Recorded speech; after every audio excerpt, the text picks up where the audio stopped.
우리 옆에 분들과 인사합시다. 잘 오셨습니다. 잘 오셨습니다. 참 잘 오셨습니다. 은혜 받읍시다. 은혜 받읍시다. 또 어제 가르쳐드린 축복의 그 5가지 말 한번 해볼까요? 영적 존재이기 때문에 알아요. 이 양반이 진심으로 하는지 아닌지. 자, 인사합시다. 사랑합니다. 사랑합니다. 축복합니다. 축복합니다. 감사합니다. 감사합니다. 미안합니다. 미안합니다. 괜찮습니다. 괜찮습니다.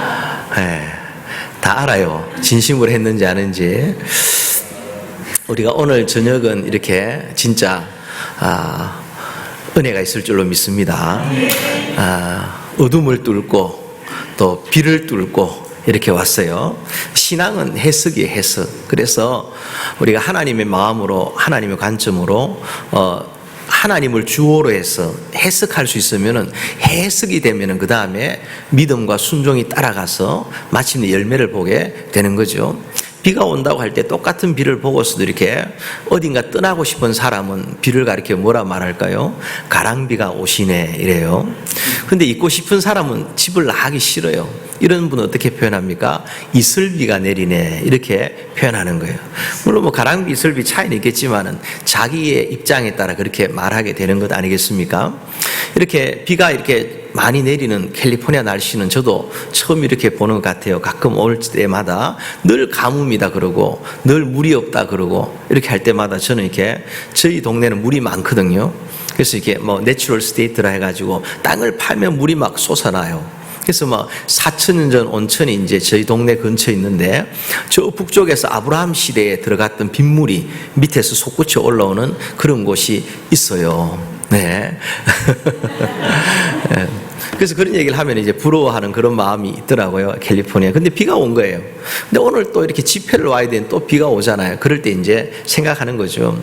오늘 집에 있으란 얘기 같다. 이렇게 생각하는 사람은 정말 복이 없는 사람이고, 그럴 때 이제 얼마나 이게 정말 참 중요한 말씀이면은, 이 사탄이 이렇게 비를 통해서 내 마음을 시험하냐, 이래 생각한다면 이렇게 마음을 더 강하게 먹고 앞을 향해 나오는 거죠. 그리고 비를 보고서 오히려 감사하는 거죠. 범사에 감사를 했으니까.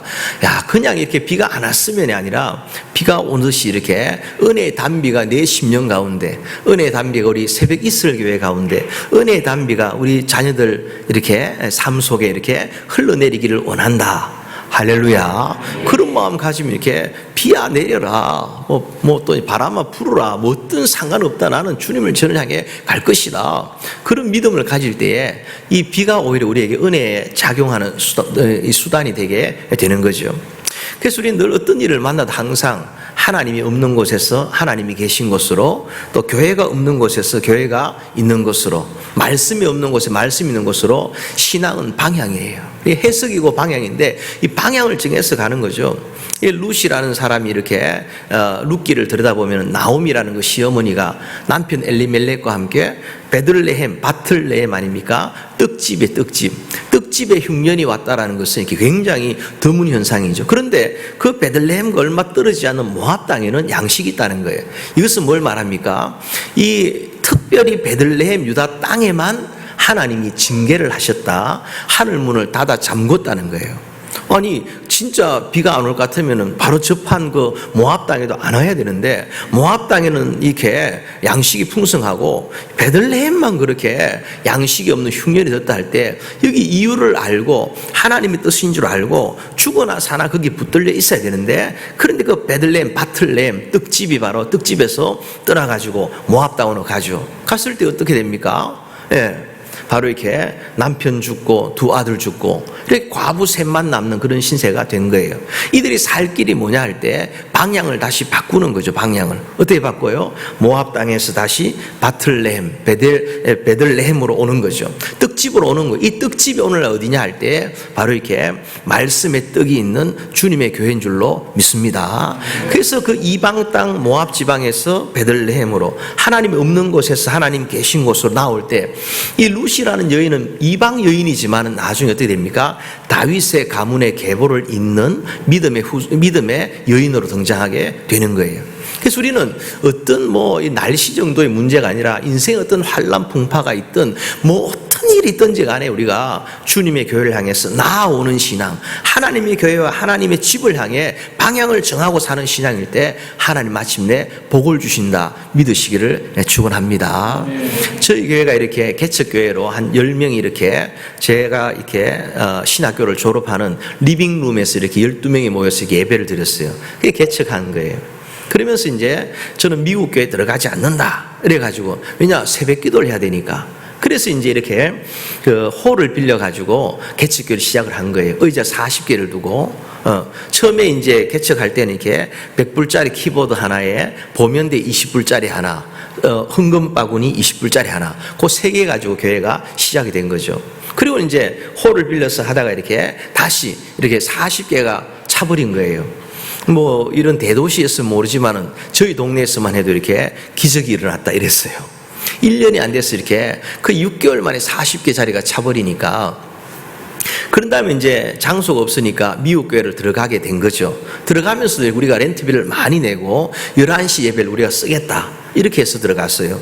그 들어가면서 이렇게 교회가 부흥하는 전기가 있게 되는데, 그때가 언젠가 하면 이렇게 하나님 앞에 그런 마음을 주시더라고요. 우리가 어차피 예수를 믿고 어차피 신앙생활을 해야 한다면은 이 새벽을 깨워야 된다. 새벽을 사랑하자. 새벽을 이렇게 새벽에 영적으로 깨어나야 되겠다. 이렇게 이제 그런 생각을 갖다가 하나님 주셨어요. 그래서 이제 이 새벽 기도 운동을 하려면 어떠냐? 아침에 일찍 와야 되는 거죠. 근데 그 중에는 한 20몇 마일 떨어진 분도 매일 새벽을 왔다 갔다 하니까 기름값만 몇백 불이 이렇게 드는 거예요. 그래서 그 다음 제가 선언을 했죠. 교회 근처로 다 이사를 오라고. 다 교회 근처로 이사를 오라고 그랬어요. 그러니까 실제로 거기 순종해서 그 한 해에 18가정이 이사를 들어온 거예요. 여러분 별로 안 놀라시죠? 저희 동네에서 놀랄 일이에요. 그래서 어떻게 말했는가 하면은 저기 교주가 낫다 이랬어요. 그러니까 어떻게 목사가 말한다고 해서 하나님 말이 들려도 지키고 싶으면 지키고 말면 마는데 자기가 다 판단하는데, 아니 목사가 새벽 기도하자고 이렇게 막 이사하게 이러니까 이사를 들어오는 거예요. 집을 사고. 근데 그 당시에는 이렇게 사인만 하면은 학생 비자를 가지고 있어도 담임 목사가 이렇게 교회 목사가 추천서만 써도 은행에서 론을 내주는 그런 시대였어요. 그러다가 그렇게 막 하다 보니까 나중에 이렇게 이 몰기지 사태가 일어나 가지고는 지금은 집 사기가 너무 어려워졌죠. 근데 그럴 때 이제 또 집을 살 수 없는 분들은 아파트에서 가까운 아파트로 이사를 가라. 또 같은 아파트에서도 이제 창문이 교회 쪽으로 난데 그쪽으로 이사를 가라. 그리고 이제 집에 들어갈 때는 신발을 교회 쪽으로 돌려놓고 이렇게 그렇게 잠을 자야 된다. 이렇게 이제 했는 거예요. 하나님께서요 놀라운 은혜를 갖다가 부으셨어요. 그리고 세월이 지난 다음에 보니까 어떤 일이 있느냐, 이렇게 지금은 집을 살 수가 없잖아요, 쉽게. 그런 시대가 되어버렸는데, 그때 하는 말들이 뭐냐 하면요, 그때 집을 샀던 분이 교회 말을 들으니까, 새벽 기도를 하게 되니까, 목사님 말을 들으니까 없는 집도 사게 되었네, 이렇게 얘기를 하더라는 거예요. 여러분 교회를 위해서 여러분 삶을 조금 내려놓을 걸 내려놓고 포기할 것을 포기하고 손해볼 걸 손해볼 때에 주께서 나머지를 책임져 주신다 믿으시기를 주의 이름으로 축원합니다. 그래서 이렇게 하나님 앞에 우리가 어쩌든지 해석을 하고 방향을 정해야 돼요. 어제 우리가 주님 앞에 말씀을 배웠잖아요. 이렇게 우리가 이렇게 모인다는 것은 우리가 오고 싶다고 교회 오는 게 아니에요. 하나님의 주권 사상으로 볼 때에 하나님 막으시면은 이 자리에 올 사람 아무도 없어요. 하나님 막으시는데 어떻게 오겠어요? 근데 하나님이 오라고 부르시면은 어떻다고요? 버틸 자가 없는 거예요. 하나님이 다리 몽댕이를 부러뜨려서라도 이렇게 이 자리에 와 앉히고자 원하신다면은 하나님 하실 수 있을까요? 그런 분이 하나님이세요. 그렇다면 지금 내가 이 자리에 와 있다는 것은 하나님의 주권 가운데 하나님의 뜻이 있어가지고 이 말씀 들으라고 나더러 내 영혼을 이 자리에 갖다 앉혔다, 이 사상을 가져야 되는 거죠. 그러면서 혹시라도 이제 내가 교회를 가지 않았는데 예배를 빠졌는데 불구하고 내 마음이 좀 섭섭한 마음이 들어야 당연하겠죠. 왜 그러냐? 하나님이 나더러 아무리 이런 일 있고 저런 일 있고 삶이 고달프고 힘들어도 하나님이 오라고 하면은, 하나님 부르시면은 갈 수 있을 텐데 나는 어떻게 오래된 인생이길래 주일도 지킬 수가 없고 예배도 마음대로 못 드리고 기도하러 가고 싶어도 갈 수 없는 이런 형편일까라는 생각을 하게 될 때에 하나님의 주권 앞에 슬피 울게 되는 거예요. 왜 그렇습니까? 내가 얼마나 불쌍하면은 이렇게 얼마나 이렇게 하나님 보시기에 합당치 않으면은 예배도 마음대로 못 드리러 가느냐, 이것 때문에 주님 앞에 울 수 있는 존재가 된다는 거죠. 여러분 그렇지 않습니까? 내가 이렇게 교회를 가지 않고 교회를 가려고 주일날 나서는데 보니까 뭐 차가 갑자기 막 펑크가 나 있다든지, 아니면 갑자기 막 몇십 년 만에 친구가 전화가 와가지고 오늘 골프 치러 가자 한다든지 뭐 이렇게 한다면은, 그래서 그것 때문에 주일을 어겼는데 가만히 생각해 보니까 내가 얼마나 복이 없으면은 주일날 예배 가는 것도 하나님이 막아주지 못하시는가, 이것 때문에 가슴을 칠 수 있다면은 그 사람은 정말 원시 신앙을 가진 것이다 말하게 돼요. 원시 신앙이 뭐냐? 오리지널 신앙이라는 거예요. 오리지널 신앙이 뭡니까? 내가 교회 가야만이 하나님의 복을 받는다, 내가 하나님의 교회 가서 예배를 드려야만이 내 인생에 형통함이 주어진다, 그 사상을 말하게 되는 거예요. 내가 나 혼자 예배 드리면 끝나는 게 아니라 내가 하나님을 제대로 믿고 섬기고 주님의 교회를 섬길 때에 나를 포함해서 나와 가족이, 우리 자녀손들 가운데 그 은혜와 복이 임한다는 그 분명한 사상이 바로 오리지널 신앙이에요. 여러분이 그런 신앙 가지시기를 주의 이름으로 축원합니다. 오늘 토요일 저녁은 비를 뚫고 오신 줄로 알고 그런 것은 아닌데, 오늘 저녁 말씀이 사실은 금번성회의 주제 말씀이에요. 한번 따라합시다. 시온에서 내게 복을 주실지어다. 시온에서 내게 복을 주실지어다 라는 그 말씀이에요. 오늘 이렇게 128편 5절에 나오는 말씀이죠. 우리가 그러면 시온에 주시는 복이 뭐냐 하는 것, 복에 대해서 우리가 먼저 정리해 보면요, 기복신앙과 다른 것은 뭐라 했습니까? 기복이라는 것은 내가 원하는 목적, 내가 원하는 응답을 가지고서 이거 들어줄래 안 들어줄래 하고는 우상을 세워놓는 거예요. 그럼 무조건 내 기도를 들어야 돼요. 내 기도를 들어준다면은 그것이 뭐 부처님이든 아니면은 뭐 성황당 고목나무든 상관이 없는 거예요. 내가 원하는 걸 이룬다면은 이게 기복이에요. 그러나 하나님 우리에게 말씀하신 복은 뭡니까? 나를 철저하게 내려놓고 철저하게 포기하고 내가 원하는 것이 아니라 주님이 나에게 주시기 원하는 그것을 나에게 주시옵소서. 이것이 바로 뭐냐? 주님이 말씀하는 복인데, 그래서 오늘 말씀 가운데 계속해서 제가 복 얘기할 때 졸다 들으시면은 저 목사님은 좀 수준이 떨어지는 것 같아, 옛날 70년대 뭐 복 받읍시다 하는 것, 뭐 그런 기복 신앙 설교를 하나 이렇게 오해할 수 있는데요, 잘 들으시기를 바랍니다. 어떤 영감님 부부가 예배를 드리고 가면서 영감님이 자꾸 고개를 갸우뚱하는 거예요. 뭐냐니까, 우리 목사님 참 이상하시다. 오늘 말씀 중에 라면 3개를 잘 삶으려면 이런 말씀을 왜 하시지? 그러니까 옆에 있던 이렇게 오늘 졸다 가시는 분이, 그러니까 옆에 있던 할머니가 이렇게 영감님 머리를 한 대 쥐어박았다는 거죠. 영감 탱모 이렇게 하면서, 라면 3개를 잘 삶으려면 아니라 남은 생애를 잘 살려면. 웃으셔서 감사합니다. 비웃으면 건강에 안 좋고. 그렇게 들으면 안 된다는 거예요. 그래서 복이 뭔지 정의를 했잖아요. 그래서 하나님이 나에게 원하시는 것, 그것을 내가 아무리 살아계신 하나님, 저는 기도할 때에 3가지를 가지고 전제를 기도한다 그랬어요. 첫째는 한번 따라 합시다. 살아계신 하나님, 전능하신 하나님. 예, 하나님 살아계셔서 내 모든 것을 다 알고 계신 것, 내 신음소리까지도, 내 고통스러운 일들까지도. 제가 참 힘든 일 만났을 때요, 저는 찬양을 입술로 하는 건지 알았는데, 목으로 하는지 알았는데 아니더라고요. 가슴으로 하더라고요. 뭔지 아세요? 그런 거 경험해 보셨어요?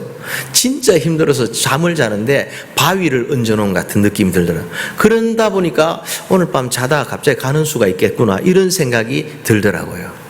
그럴 때 찬양 어떻게 부르는가 하면은, 부를 때 목소리로 입으로 박자를 맞추는 게 아니라 가슴으로 박자를 맞춰요. 그냥 가슴이 너무 아프니까 이 아픈 가슴으로 그냥 이렇게 하는 거죠.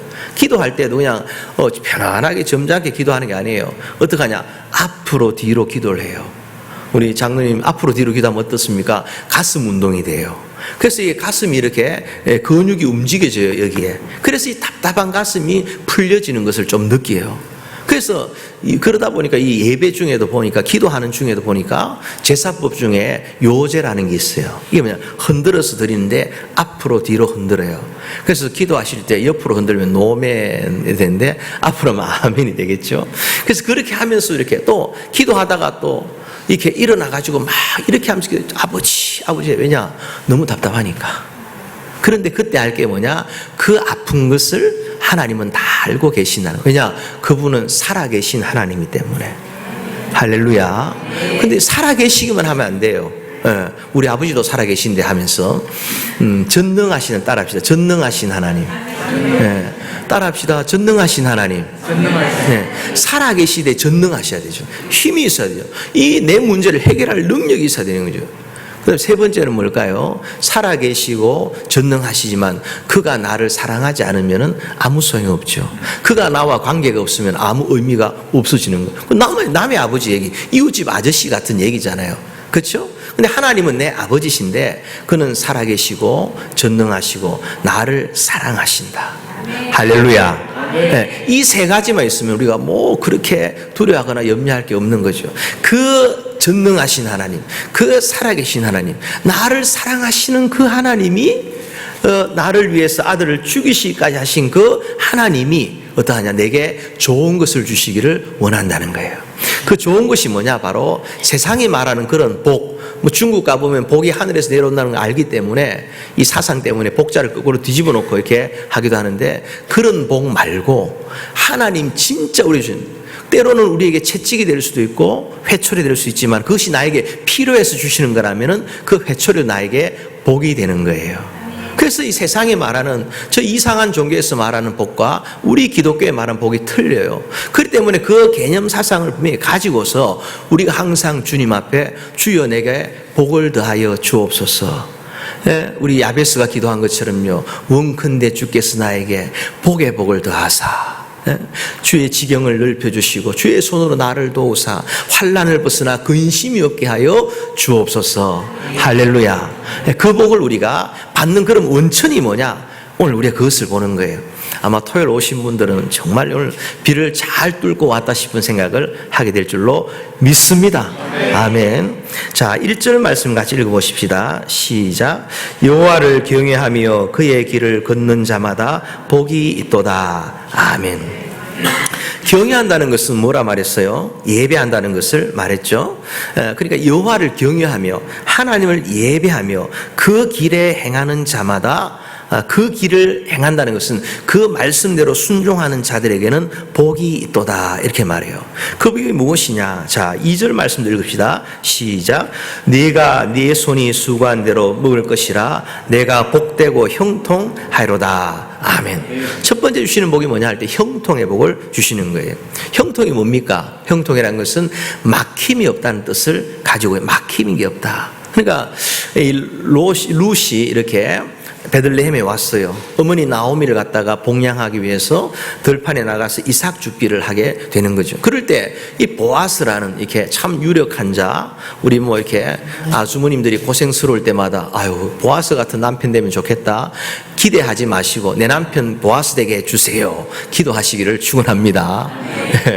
그 보아스가 이제 그걸 들은 거죠. 이방 여인데 와서 그렇게 부모를 노모를 갖다가 시모를 이렇게 잘 섬기고 한다는 얘기를 듣고는 조금씩 떨어뜨려 두어라. 그러니까 이삭만 줍는데 이삭을 주울 수 있도록 넉넉하게 떨어뜨려 주어라고 하는 거예요. 그러니까 이게 룻이 가는 길은 어떤 길이에요? 계속 가는 곳마다 이삭이 있는 거예요. 가는 곳마다 이삭이 있어서 그 이삭을 줍고, 또 사람들이 말합니다. 저 이상한 애들이 저기 막 말 걸고 하지 말라고 딱 보호를 해주라고 막 그러면서 대가는 거예요. 이걸 보면 이렇게 아는 것이 뭡니까? 이게 형통이라고 할 때에 막힘이 없이 계속해서 뭔가가 이루어져 가는 것, 막힘없이 일이 잘 풀려가는 것, 이것을 형통이라 하는데, 하나님이 주시는 복을 받은 사람 그런 은혜가 있다는 거예요. 우리 그런 말 있죠. 세상 사람도 그것을 굉장히 부러워하잖아요. 걷는 사람 위에 뛰는 사람 있고, 뛰는 사람 위에 나는 사람 있고, 나는 사람 위에 뭐가 있을까요? 여러분 놈자를 넣으면 잘 할까요? 걷는 놈 위에 뛰는 놈 있고, 뛰는 놈 위에 나는 놈 있고, 나는 놈 위에 뭐가 있을까요? 되는 놈이 있어요. 되는 놈. 뭘 해도 되는 거예요. 뭘 해도. 예, 된다는 거죠. 또 이렇게 뭐 우리가 여성에 대해서 그런 거 쓰면 안 되지만 이렇게 또 표현해 보면요. 이렇게 똑똑한 사람, 예쁜 사람 못 이기고 예쁜 사람 뭘 못 이겨요? 재수 좋은 사람 못 이긴다 그래요. 근데 세상 사람들은 재수라 말하고 세상 사람들은 행운이라 말하는데 그리스도인은 뭐라고 말하느냐 할 때 하나님의 은혜라고 말하는 거예요. 그래서 걷고 뛰고 날고 아무리 해봐도 은혜가 머무는 사람을 이길 수가 없어요. 뭐 아무리 세상에 잘나고 이쁘고 뭐 똑똑하고 이래본들 하나님 은혜가 막 따라다니는 사람, 요셉 같은 사람, 다니엘 같은 사람, 에스더 같은 사람, 이런 사람 이길 수 있는 도리가 아무것도 없는 거예요. 그 은혜가 임한다는 표현이 뭐겠습니까? 하나님이 그와 함께 하신다. 하나님이 내가 너를 형통케 하리라. 하나님 복이 임하는 것, 그것이 바로 뭐냐? 은혜가 임했다고 말하는 거예요. 아멘. 우리 새벽 이슬교회 성도님들 모두가 은혜가 따라다니는 형통한 그런 삶 살아가시기를 주의 이름으로 축원합니다. 그 다음 또 보니까요, 또 4절 말씀, 3절 말씀 읽읍시다. 시작. 내 집 안방에 있는 내 아내는 결실한 포도나무 같으며 내 식탁에 둘러앉은 자식들은 어린 감람나무 같으리로다. 아멘. 제가 숙제 검사를 다 할 수는 없고 꼭 이렇게 구역장님들이 이렇게 구역원들에게 128편을 외우라 하세요. 나는 너무 쉬워 한국말. 그럼 영어로 외우라 하세요. 아이들에게도 외우고. 진짜 최고의 유대인 교육은 뭐냐? 암기하는 거예요. 외워버리는 거예요. 암기가 되고 나면 이것은 암기라는 것은요, 이해를 하기 전에 믿어버리는 거예요. 그러니까 이것이 옳다 그러다 나는 이해가 되니까 나는 믿겠다 늦어버려요. 유대인의 교육은 뭐냐? 그것을 암기 위주의 교육이에요. 알든 모르든. 그래서 영국에 아주 유명한 그 초등학교 있는데 거기는 어릴 때부터 뭘 가르치냐? 라틴어 교육, 라틴어 시를 갖다 외우게 만들어요. 그 시를 모르죠. 근데 그것을 꾸준히 배우고 들은 아이들이 문학적 감수성과 함께 은혜의 그 미묘한 것을 배워가지고는 탁월한 존재가 되는 거예요. 말을 하고 말을 읽고 쓰고 듣고를 못하는데 어떻게 위대한 사람 되겠어요? 그래서 뭐 저기 처칠이나 이런 사람 보면은 다 그 학교 출신이에요. 근데 옛날에 우리 한국이 좀 비슷한 거예요. 유대인 교육과 비슷한데 서당 교육이라는 게 있죠. 우리가 천자문을 갖다가 2살, 3살 때 뭐 뗐다 하는데 뗀 게 아니에요. 그 뭡니까? 외워버린 거예요. 천자를. 그래서 하늘, 천, 따지, 거몰현, 누르황 이렇게 외우잖아요. 그러면 천지, 하늘, 천, 따지를 외우기 때문에 천지가 뭐냐? 하늘, 천, 따지구나 하고 일단 외운 다음에 나중에 보니까 천지, 하늘과 땅이구나. 하늘과 땅을 천지라고 하네? 이렇게 뒤에 가서 이렇게 딱 아는 순간 이게 폭발해버리는데 이걸 굳이 이해하려고 접어들다 보면은 나중에 좋은 답이 나올 수가 없는 거예요. 하나님 믿는 신앙의 관점, 유대인들의 신앙 교육법이 이러한 거예요. 우리가 하나님을 섬기는 건 마찬가지예요. 이해가 될 때 내가 믿겠다. 이해가 되면 내가 몸을 움직이겠다. 늦어버려요. 우리는 뭐냐? 믿음으로 그렇게 나아가는 거예요. 하나님께서 나를 부르셨구나. 내게 은혜를 주셨구나. 내게 주님의 교회는 이런 곳이구나. 그럴 때 그걸 그냥 믿음으로 나아가다가 어느 순간 이해가 되는 때가 와버려요. 그럴 때는 폭발을 하는 거죠. 그런데 내가 이해될 때까지는 안 믿어. 도마처럼. 그럼 어떻습니까? 도마는 예수님의 책망의 대상이 된 거죠. 늘 항상 책망받는 대상으로 이 땅을 살 수밖에 없는 거예요. 그래서 우리 아이들 교육할 때 너무 막 눈높이 교육한다고 그 수준에 맞추려 하지 마세요. 어떻게 합니까? 그냥 그대로 믿어라. 옛날 할머니, 할아버지 교육하듯이요. 그냥 믿고 따라와. 실제로 따라가 보니까 그분을 인격적으로 신뢰하고 따라가 보니까 좋은 게 있는데 나는 내가 이해될 때까지는 안 갈 거예요. 자기 수준의 이해를 해본들 어떤 답이 있겠습니까? 답이 없는 거예요. 여러분이 주의 말씀이면 내가 순종하리라. 주님의 교회가 가는 길이라면은 내가 그 길을 따라가리라. 그래서 교회라는 곳은 어떻게 표현합니까? 이렇게 어머니가 갔다고 말씀드렸죠. 존 칼빈이 말했잖아요. 그래서 어머니 가는 곳에 나도 가고 루시 고백하듯이요. 어머니 주고 장사 지내는 내가 죽겠습니다 할 때 주님의 교회와 더불어 믿음으로 가게 될 때에 점점 더 복되고 좋은 인생을 살게 된다 믿으시기를 축원합니다. 할렐루야. 그래서 여러분 128편을 꼭 외우시기를 이렇게 바랍니다. 이 3절 말씀 우리 읽었는데요. 그 다음 또 복이 있어요. 이 복이 어떤 복이냐 할 때 내 집 내실에 있는 내 아내는 결실한 포도나무 같으며 아내가 포도나무 같대요. 그래서 아내들에게 이렇게 늘 고백하세요. 포도나무 같은 당신 축복하노라. 이렇게 하면 진짜 이대를 준비돼요. 포도나무 어떤 거예요? 이렇게 굉장히 결실한 포도나무는요, 향기가 진동해요. 우리가 이렇게 포도를 사서 이렇게 박스를 차에 두면은 그 향기가 얼마나 아름다운지요. 그래서 이 아내에게 사실 그런 향기가 나야 되는 것이죠. 그래서 내 집 내실에 내 아내는 결실한 포도나무 같으며, 아내라는 뜻은 이렇게 집 안에 해예요, 해. 그래서 아내의 얼굴이 밝고 환하고 그러면 이렇게 집에 해가 둥근 해가 떴습니다, 아니에요? 그럼 해가 탁 뜨면 이렇게 근데 잘못 말하면 또 안 돼. 요즘에 아유 당신 얼굴 보니까 참 둥근 해처럼 환하구나 하면 살쪘단 말이야? 뭐 이러고 이제 그렇게 할 거 아니에요. 어쨌든 집안에 해가 되고 안해, 집안에 해예요. 그래서 집안이 환해지는데 아내가 막 골골하고 아프고 힘들고 막 짜증내고 이러면요, 어떻게 될까요? 집안이 컴컴해지는 것을 갖다가 보게 되는 거죠. 근데 여기 보니까 결실한 포도나무 같다 아름다운 향기가 나는 그런 이제 아내의 모습을 말하는 거죠. 제가 초등학교 어릴 때 이렇게 생각해 보면 그 당시에 저 사우디아라비아나 이런 데 일하러 가는 분들이 많았어요. 근데 그쪽에서 남편들이 이렇게 돈을 막 보내오면은 이렇게 막 부인이 그 돈을 갖다가 막 가지고는 이렇게 막 이상한 데 써버리고, 그 남편이 중동 사막에서 돈을 열심히 벌었고 집에 와봤더니 마누라가 막 허랑방탕하게 막 써버리고 남는 게 없다. 그것 때문에 칼 들고 죽이니 살리니 하다가 감옥을 들어갔다 나왔다 하면서 그런 수사반장 얘기 같은 얘기가 옛날에 있었어요. 옛날에 그런 얘기들이 있었어요. 근데 어떤 집은 또 어떠냐? 그 사막 땅에서 돈을 벌어 보내오면은 이걸 가지고 자식들 교육을 시키고 집을 사놓고 하면서 그런 미담이 또 그렇게 전해지는 것을 또 보는 거죠.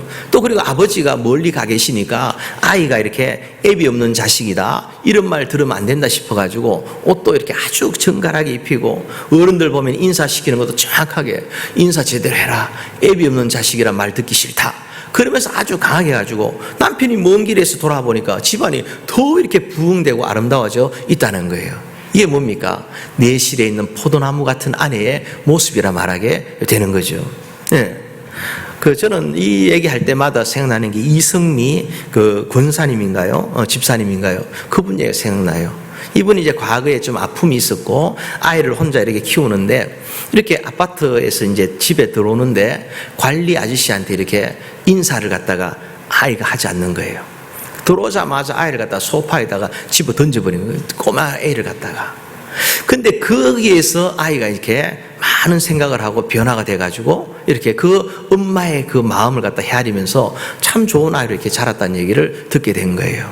그러니까 그 엄마의 역할이라는 게 얼마나 중요한가 하는 거죠. 그래서 하나씩 둘씩 이렇게 어떤 면에서 엄마들은요, 어제 말씀드린 것처럼요, 거룩한 잔소리를 쉼없이 해야 돼요. 네. 아멘입니까? 네. 아빠들은 어떡합니까? 굵은 목소리로 애들 앞에서 가정 예배를 자주 인도하세요. 가정 예배를 꼭 드리세요. 저희들도 이렇게 수요일, 금요일, 토요일 빼고는요, 이렇게 월화목에는요 이렇게 모여가지고, 딴 날은 교회가 예배 드리니까 딴 날은 이렇게 가정 예배를 이렇게 드려가지고 그때 아버지가 권위를 가지고 말할 수 있어요. 그 길 놓치면 안 돼요. 이게 12학년 지나고 나면은 하고 싶어도 잘하기가 힘들어요. 12학년 지난 다음에 다 결혼시키고 나서 막 카톡으로 연결해갖고 막 영상으로 띄워보자 하는데 복잡해서 되지 않아요. 그럼 언제 해야 되냐? 12학년 될 때까지. 이렇게 아빠가 무릎을 탁 꿇고 가정예배 드릴 때도 진지하게 굵은 목소리로 간절하게 기도하는 그 소리를 들은 자녀들요, 그 아버지들의 기도는 어떤 기도예요? 큰 소리 하는 기도예요. 정직해라, 착하게 살아라, 하나님 앞에 충성해라, 이런 기도 하는 거죠. 그럴 때 그 아버지가 얼마나 크고 위대한, 그 아버지를 통해서 하나님 아버지를 보는 거예요. 근데 아버지가 막 왔다 갔다 하고 아버지가 헤매고 아버지가 방황하면요, 어떻습니까? 하나님 아버지하고 기도하는데 어릴 때, 크면 또 이제 회복이 되겠지만요, 어릴 때 하나님 아버지한테 그 아버지가 우리 아버지가 오버랩 되는 거라.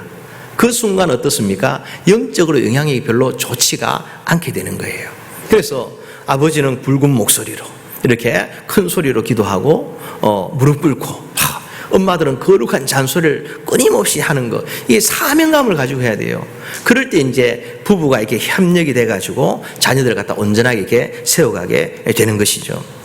그것이 이제 뭐냐, 그 신실한 아내의 모습이다. 이 가정예배 드리는 것도 아버지가 갑자기 하기보다 엄마가 미리 이제 이날 우리가 다 맛있게 식사를 하고 다 같이 둘러앉아가지고, 그래서 보통은 시간을 짜기 힘드니까 한 10시 정도 이렇게 하면은 괜찮아. 그때는 뭐 다 잠자기 전이니까. 그래서 꼭 시기가 지나기 전에 이렇게 가정예배를 한번 시작해 보시기를 바랍니다. 할렐루야. 그 다음 또 보시니까 3절 하반절에 보니까요, 어린 내 상에 둘린 자식은 어떻다? 어린 감람나무 같으리로다 그랬어요. 감람나무는 뭡니까? 기름 짜는 나무, 올리브 추리를 말해요. 기름을 짜가지고 빛을 내는 거죠. 등불을 밝혀요. 그래서 자식들의 미래에 대한 기도는 어떻게 해야 됩니까? 어린 감람나무 같게 하옵소서. 세상에 빛을 비추는 존재로 살게 하여 주옵소서 기도하는 거죠. 이 말은 아이가 장래가 있다는 거예요. 지금은 어린 감람나무지만은 장차 커가지고 미래가 있고 장래가 있고 참 그래야 될 것이라는 것을 말하는 거예요. 그러면서 요구할 것은 아니다 생각하지만 그렇지 아니하고요, 부모로서 당연히 이 아이로 하여금 마치 이렇게 기름을 짜가지고 세상을 밝히는 과정을 드러내는 것처럼 당연히 자식이 부모를 생각하도록 그것을 가르치고 또 배우도록 해야 됩니다. 제가 우리 아이들에게 했던 말을 여러분에게 말하고요, 또 이렇게 말했는데요, 10의 4조를 드려라 그랬죠. 여러분 꼭 말을 하다 보면요, 내 말이 내게 들린 대로 행한다 했으니까 10의 4조 할 수 있도록 여러분 그렇게 트라이 하시고 훈련시키시기 바랍니다. 할렐루야. 그러면 제가 또 주례를 할 때가 있어요. 주례할 때도 마찬가지입니다. 양가 부모에게 똑같이 용돈을 드려라 그래요. 그리고 어떤 부모들은 그래요. 자식 득보기 싫다고, 자식이 그 어린 감람나무가 이렇게 막 기름을 짜내가지고 세상에 빛을 밝히기도 어려운데 뭐 부모까지 그렇게 하냐는데, 그게 아니에요. 성경에 뭐라고 되어 있습니까? 내 부모를 공경하라. 그래야면 네가 땅에서 잘되고 장수하리라. 아멘입니까? 네. 그래서 내 자식이 그냥 허랑방탕하게 사는 게 아니라 땅에서 잘되고 그 다음에 이 장수의 복을 누리려면 어떠냐? 그 자녀로 하여금 부모에게 용돈 드릴 수 있는 그런 마음과 성품을 가지고 자라게 해야 되는 거예요. 할렐루야. 이것은 내가 내 욕심 차리는 게 아니라 그 자녀에게 복 있는 자녀가 되도록 하기 위해서 그렇게 하는 것이죠. 로마서 1장에 보시면요, 말세의 현상을 말하면서요, 자기를 사랑하고 이렇게 돈을 사랑하고 부모를 거역하며 이래 말해요.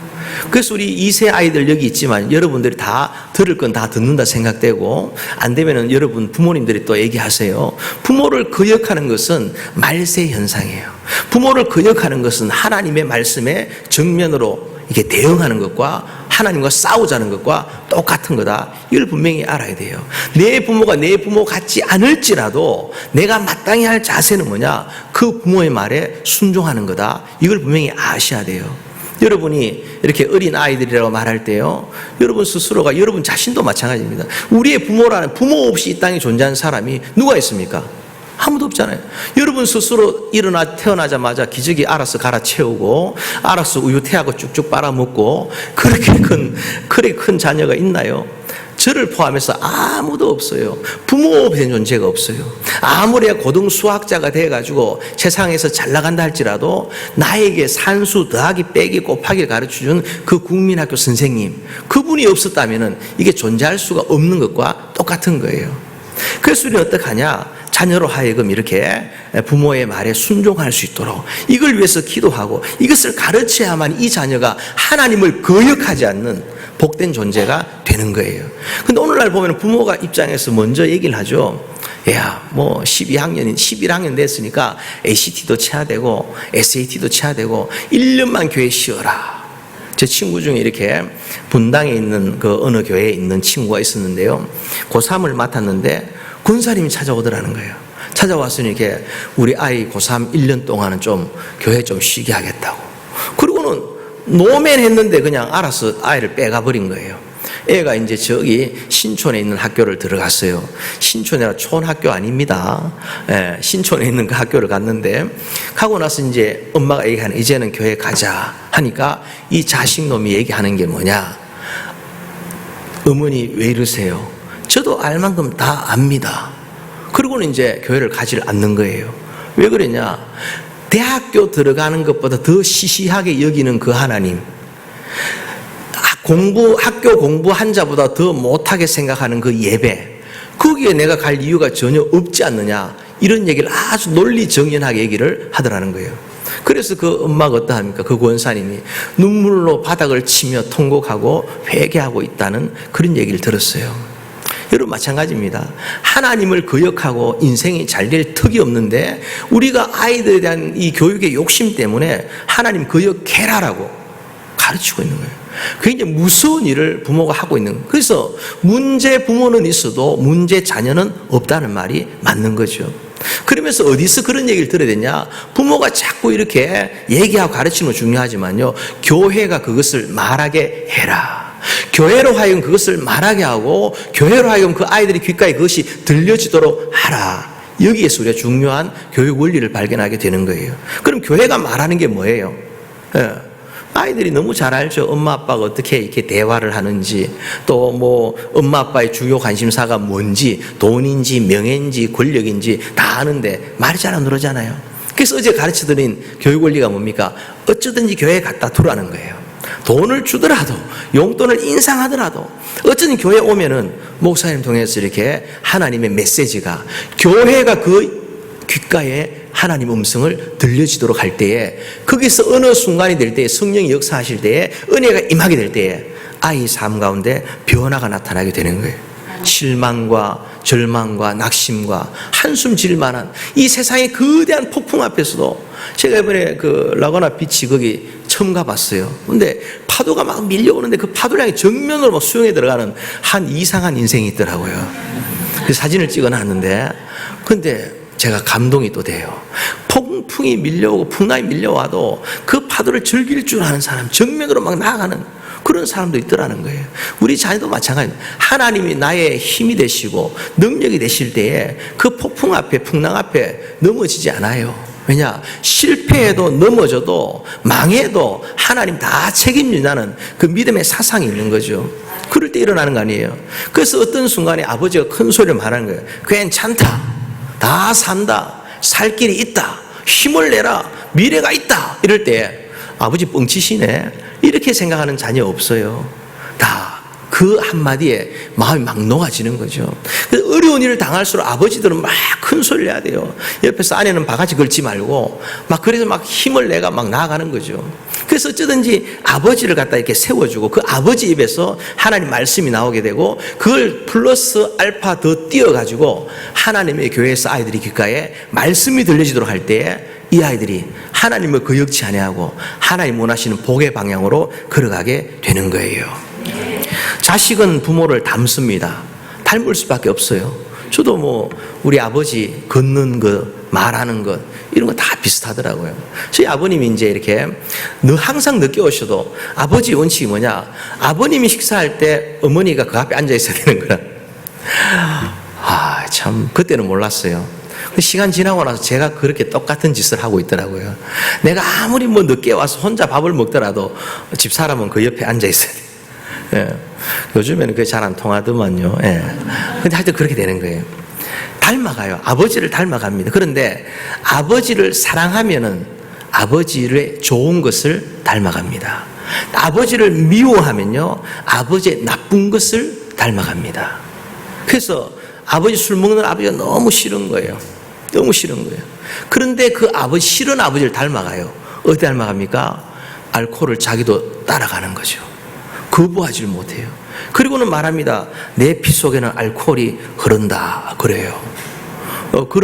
그게 뭐냐 하니 카피에 들어갔다는 것을 말하는 거예요. 그 부모라는 존재가 우리 자녀는 알아서 하겠지가 아니에요. 다 나를 따라 내처럼 산다, 이걸 갖다 기억하게 될 때에 부모가 두렵고 떨림으로 뭘 했냐? 기도하고 교회 쪽으로 넘어지고. 저는 집에 있다가도 이렇게 편하게 뭐 팬티바람으로 돌아다니기도 하고 이래 막 편하게 있다가도 애가 학교 마치고 온다 싶으면은 집사람이 얘기해요. 여보, 의관을 정제하시오. 그러면 이렇게 옷을 입죠. 거기다가 이렇게 데이타임에 제가 교회에 있을 시간인데 집에 와서 잠깐 이렇게 식사하고 쉬고 있을 때 아이가 뭐 일찍 집에 올 일이 있다, 그러면 제가 딱 옷을 갖춰 입고요. 막 그렇게 합니다. 이유는 뭐냐? 애한테 내가 뭐 인격적으로 뭐 불완전한 보여주고 싶지 않다는 이 수준이 아니라 아이가 영적으로 자라는데 아버지가 목사인데 이 아이가 그걸 봤을 때 또 자기가 섬길 그 목사인 대해서 똑같이 생각하지 않겠냐 생각할 때 두려운 마음이 드는 거예요. 네, 똑같이 따라합니다. 제가 이제 신방을 이렇게 가보면 이렇게 어떤 분이 게를 너무 좋아해요, 게를. 그래서 스테이크를 같이 이렇게 먹다가 강아지가 오면 이렇게 막 집어서 주고 이렇게 해요. 그럼 제가 한마디를 딱 하죠. 권사님, 제가 강아지하고 겸상해야 되겠습니까? 그렇게 얘기해요. 여러분, 그래 하는 분 많이 있겠지만은, 그러나 밖에 손님이 왔고, 정말 사랑하는 주의 종이 함께 한다면은 좀 갖추는 게 중요하죠. 그리고 또 이렇게 제가 신방을 마치고 이제 집으로 간다고 차를 타고 가려고 미국에서 그냥 거실에서 이 현관문에서 빠이빠이 하고 이제 문을 닫잖아요. 나는 가지도 않았는데. 그럼 저는 또 가서 다시 문을 두드려요, 이렇게. 권사님, 제가 떠나거든 들어가세요. 이렇게 해요. 그렇게 소문이 쫙 나요. 그 다음부터는 목사가 별나다는 소리는 하지만은 제 마음을 또 설명을 하죠. 여러분이 만약에 대통령이 왔다 간다면 그렇게 하겠느냐?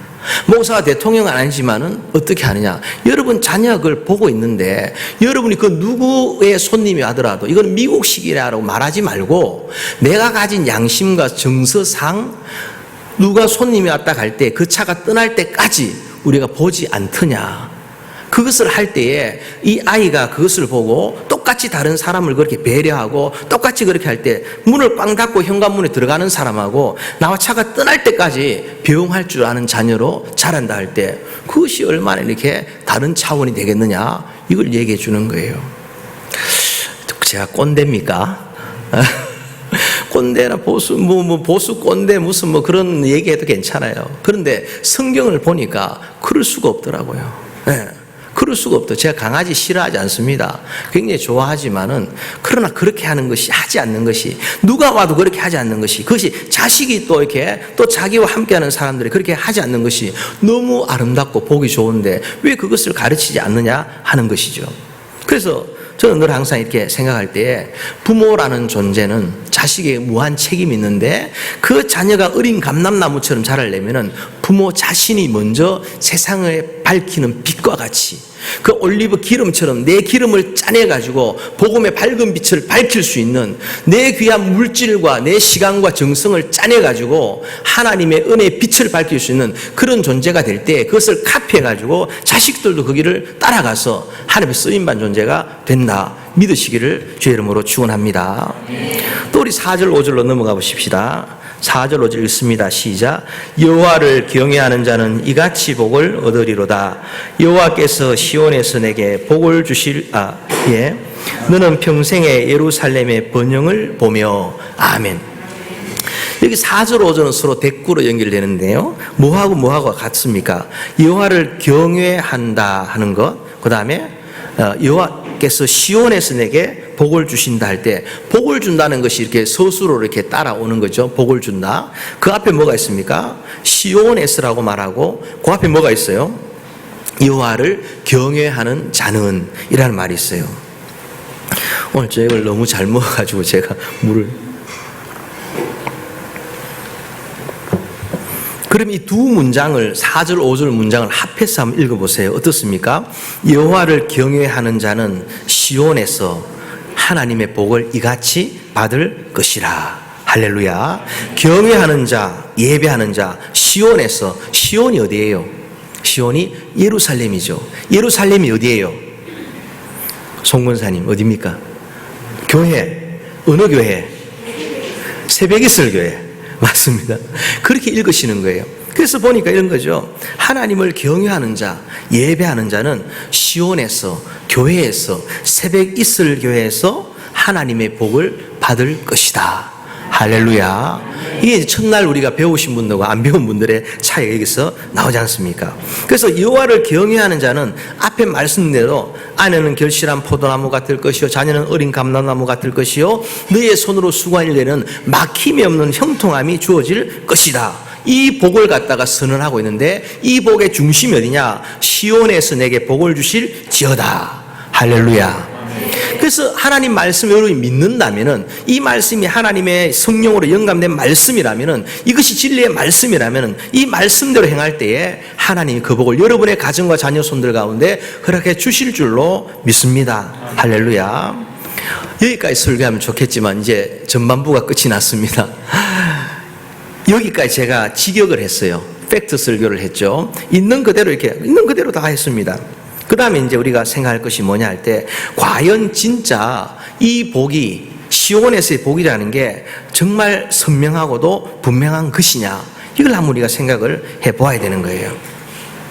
자, 그럼 보십시다. 우리 성경 구절을 조금 찾겠습니다. 한번. 자, 시편 134편 3절. 시편 134편 3절.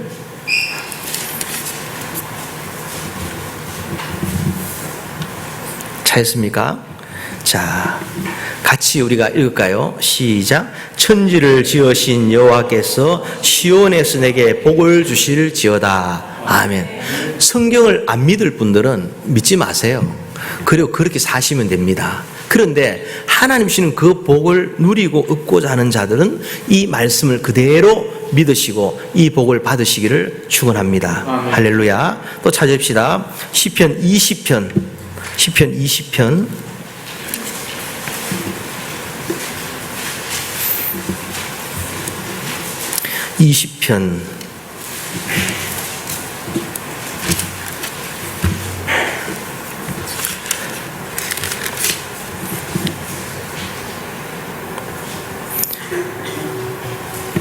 2절 말씀, 1절 2절 읽읍시다. 시작. 환난 날에 여호와께서 내게 응답하시고 야곱의 하나님의 이름이 너를 높이 드시며 성소에서 너를 도와주시고 시온에서 너를 붙드시며. 아멘. 환난이 임할 때에 하나님의 시온에서 우리를 붙들어 주신다고, 하나님의 교회가 나를 붙든다고 이렇게 말하는 거 봐요. 내가 안식일을 지키는 것 같지만은 안식이 나를 지켰다는 게 맞는 말이에요. 내가 하나님 말씀을 지키는 것 같지만은 아니에요. 하나님 말씀이 나의 인생과 감정과 삶을 지켜 보호한다 믿으시기를 축원합니다. 또 찾읍시다. 시편 84편 4절. 시편 84편 4절. 자, 같이 읽읍시다. 시작. 주의 집에 거하는 자들은 복이 있나니 그들이 항상 주를 찬송하리다. 셀라. 아멘.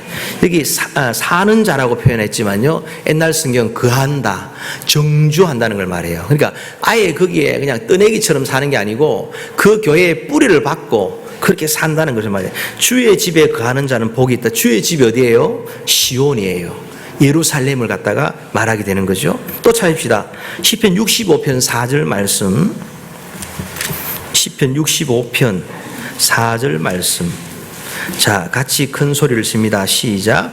주께서 택하시고 가까이 오게 하사 주의 뜰에 살게 하신 사람은 복이 있나이다. 우리가 주의 집 곧 주의 성전의 아름다움으로 만족하리다. 아멘.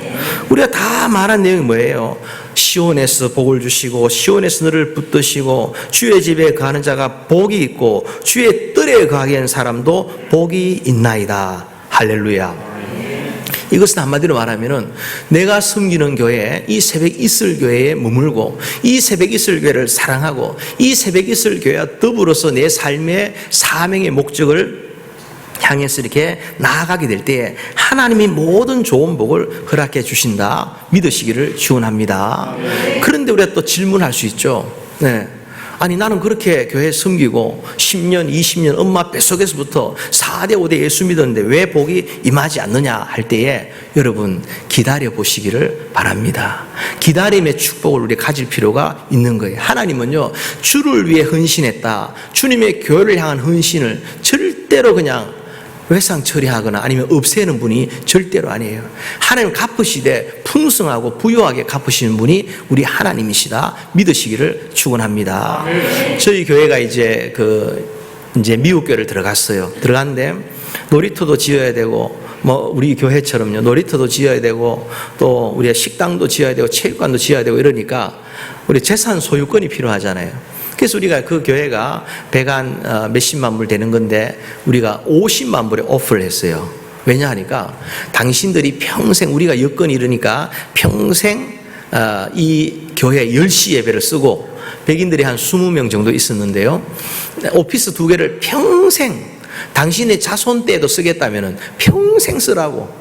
뭐 개척교회도 하는데 그거 못하겠나 싶어서 하니까 이분들이 미국 분들 계산이 정확하더라고요. 그런 계산을 이렇게 해가지고 50만 불 이렇게 받아준 거예요. 그러면 그걸 가지고 또 이제 론을 하려고 하니까 커머셜 론을 하려면 그 당시에 한 25%, 30% 가까이 해야 됐어요. 저희들 교회가 뭐 그런 쌓여진 크레딧이 없으니까 그렇게 한 거죠.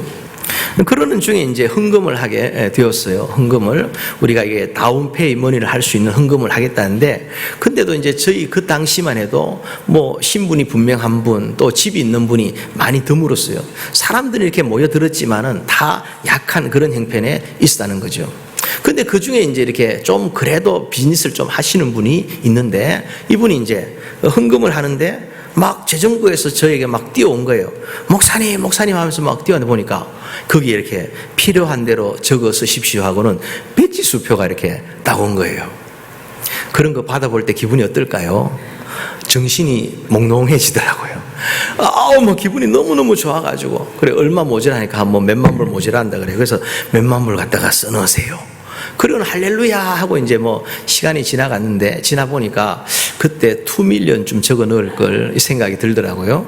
2밀리언 적어 넣었으면 또 다른 분이 표현하기는 이렇게 목회하기 어려웠을 건데 이렇게 얘기하기도 해요. 어쨌든 그분이 그 책임을 진 거예요. 근데 그런 다음에 이제 이분이 이제 자기가 책임을 졌잖아요. 뭐 실제로 많이 써놓을 수도 있었지만은 이미 성도들이 다 같이 마음을 모으고, 저도 막 집을 갖다가 에코티 내 가지고 하고, 뭐 안수집 사님들 막 이래 2분이 그렇게 하고 막 그렇게 했어요. 그렇게 하면서 이제 이분이 그 헌신을 하였는데, 나중에 시간이 흐른 다음에 저희 조카 진려가 있는데, 이 진려가 딸이 하나인데 우리 자영의 딸이죠. 하나인데 딸이 너무 귀하고, 그 자영도 특별히 미국에 시집 보낼 이유가 없는데 잠시 제가 있는 곳에 공부하러 온다고 그 진려 딸이 이렇게 방문했는데, 이 진려 딸이 이 권사님 마음에 쏙 드는 거예요. 근데 그 아들은 한국말을 거의 잘 못해요. 뭐 미국의 2세처럼 이렇게 하면서 워싱턴의 공무원으로 이렇게 나중에 취직이 되어 있었는데, 근데 이 권사님이 너무 탐이 나는 거예요. 근데 또 한국의 자영은 절대로 내 딸 하나를 갖다가 거기 보낼 이유가 없다는 거예요. 근데 제가 그때 뭔 얘기를 했느냐, 백지수표 얘기를 갖다가 한 거예요. 물론 자영도 이렇게 몇백만 불 수출탑 받고 하신 그런 분이라서 물질적으로 뭐 가난한 건 없는데, 그래 불구하고 제가 적극적으로 이 집안과 함께 사돈을 맺으면은 자영에게 큰 복이 됩니다. 제가 책임지겠습니다. 목사님 제가 막 그러니까 자영이 안수집 사니까 목사가 하는 말에 순종을 하잖아요. 그래서 이제 결혼을 해가지고 며느리를 봤는데, 며느리가 이제 벌써 이렇게 애 세 번째를 갖다가 가지는 거예요.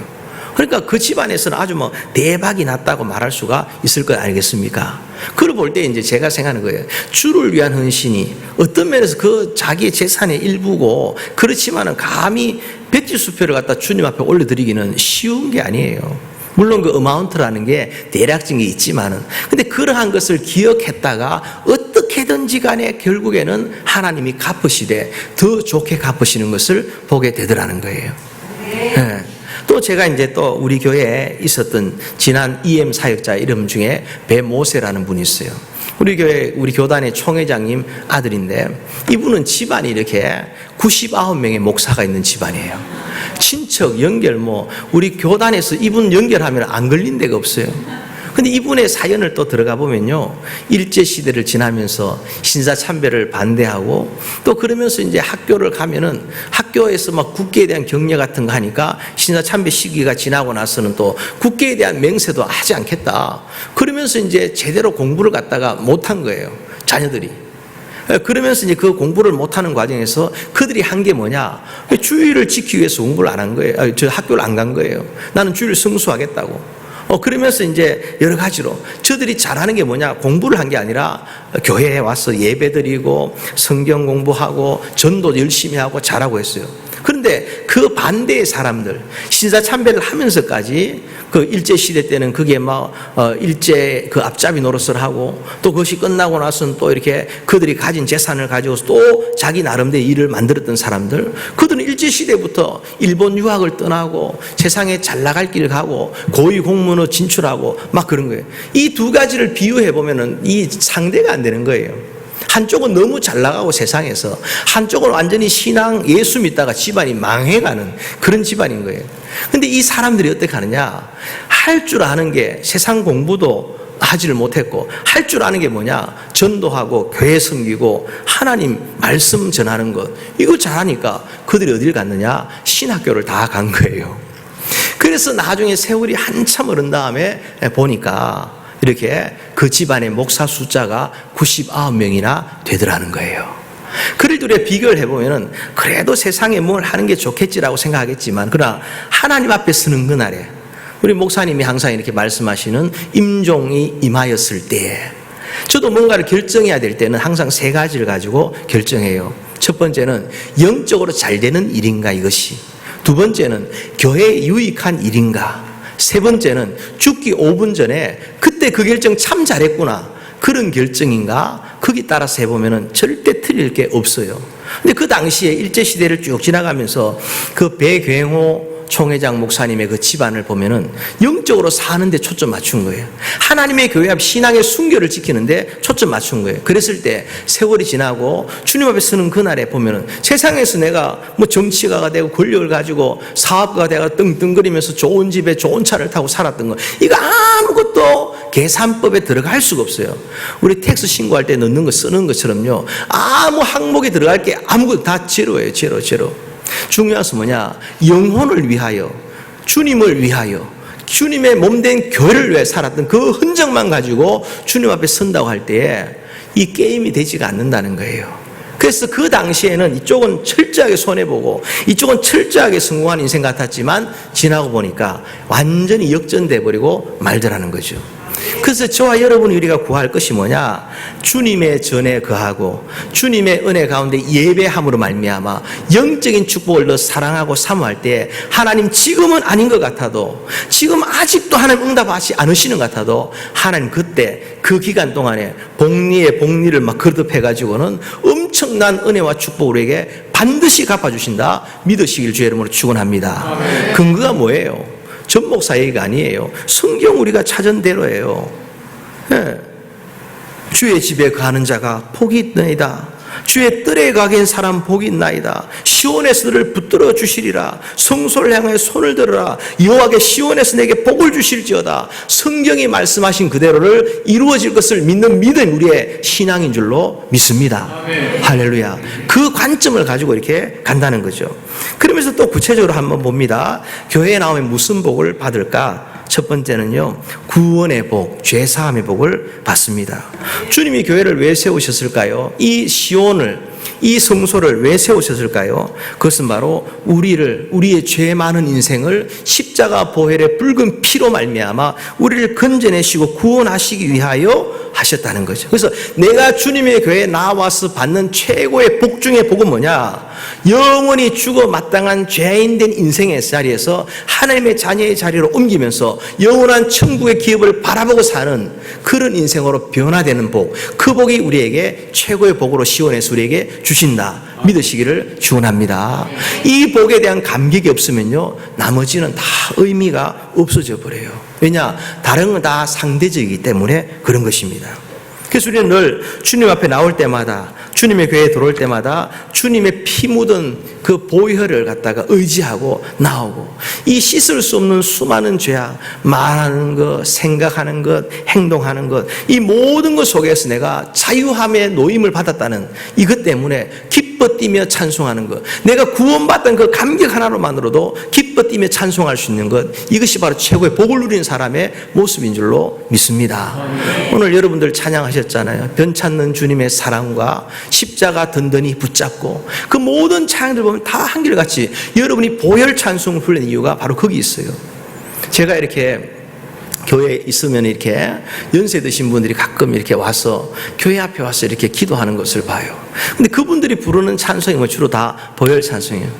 주의 보혈 능력이 또다 하고 막 보혈 찬송의 핵심이 뭐냐? 죄 사함의 복을 갖다가 노래하고 있는 거예요.